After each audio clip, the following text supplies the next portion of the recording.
একটা লোক রাস্তা দিয়ে যাচ্ছিল, তখন বাচ্চা মেয়েটা তার পিছনে একটি মানিব্যাগ ছুঁড়ে মারে। লোকটা দেখে সেটা দেখে খুব খুশি হয়। তা তখন লোকটা বাচ্চাদের ধন্যবাদ জানালো। তখন বাচ্চারা তাকে পিছন দিয়ে ডেকে বললো, কাকু আমাদের কিছু বকশিস দিয়ে যাও। তখন লোকটা খুশি হয়ে তাদের দোকানে নিয়ে এসে বললো, বাচ্চারা যা নেবে তাই তাই দিয়ে দাও।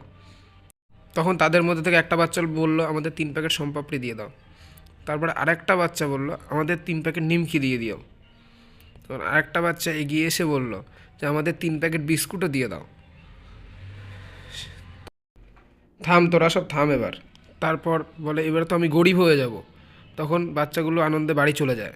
তারপর লোকটা যখন তাকে টাকা দিতে যায়, তখন দোকানদার দেখে বলে, এগুলো তো সব নকল টাকা। তারপর লোকটা সেটা শুনে অবাক হয়ে গেল।